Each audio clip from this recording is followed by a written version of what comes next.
Well, Gemini, the past may well catch up with you this month with this extraordinary triple conjunction in your 12th house. Pardon me. Even I can't cope with it just looking at it. How are you going to cope with it? 12th house is your past. It's all those secrets you would prefer to sweep under the rug. But, you know, if you've kept sweeping, the rug is starting to bulge. You've got to pull that rug over, get rid of all that shit. It's explosive. It's dynamic. The Mars-Uranus combination takes place on August 2nd. And you see, with the node here amplifying that energy, it's as if, even though you've thought, well, I can let bygones be bygones, let me just, it's all water under the bridge. Well, it's backing up. You have to deal with it. Sometimes you have to deal with the past. Sometimes you have to look at it. Sometimes it's forced upon you, and that's likely too, because yet Mars is pushy, Uranus is pushy, and you've always got the influence of that south node in the opposite end of the heavens. Past node means events, people, circumstances that may rear their ugly heads once again, and you may have to deal with that. There are ways out of that.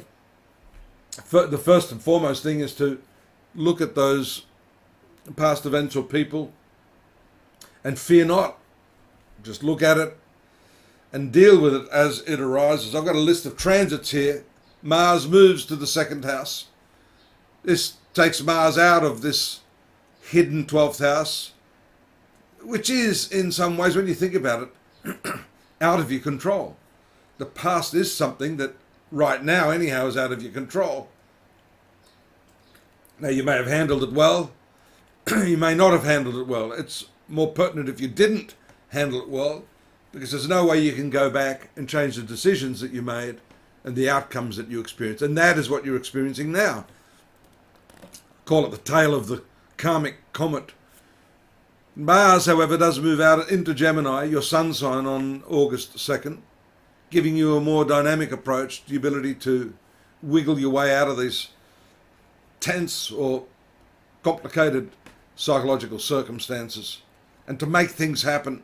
The full moon on the 12th is going to take place here in your 9th house of Aquarius, spiritual house, house of education, and the house of the guru, G-U-R-U. You are the guru. You are the one that can teach yourself, and that's important too. You've got this karmic planet Saturn also doing its retrogression here in the 9th house. You know, this 9th house has to do with your future. 5th house has to do with your past. You are readying yourself, cleaning out the cupboards, all of those skeletons, getting ready to make way for a new dimension in your life. This 9th house is all about education. They say it's a spiritual sector, but it's also a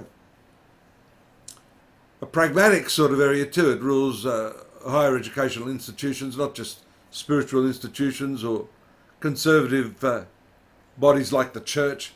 It's about your higher mind and bringing yourself up out of this place of lack of control into self-discipline and an ability to manage, control and master your destiny and where you're going in future.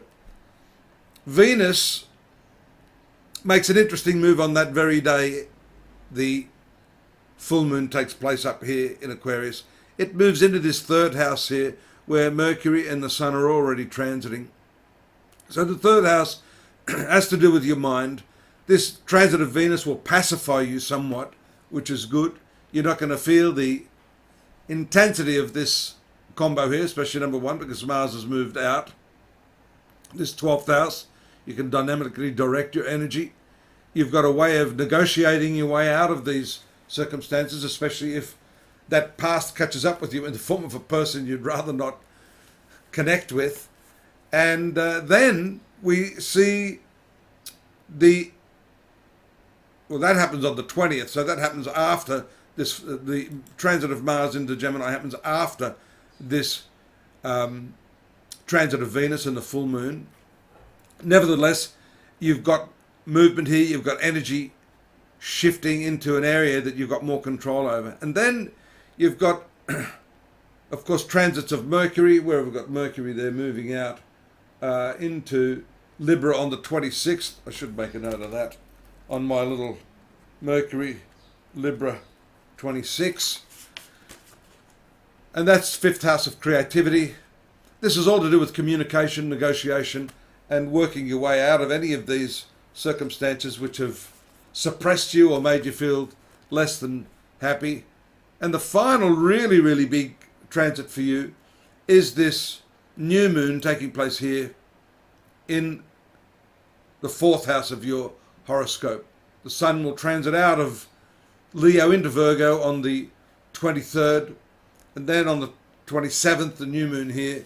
This is an excellent transit, by the way, Gemini, because the fourth house has a lot to say about your inner happiness, not just about your domestic sphere, your mother, your historic background, your car, all that sort of stuff.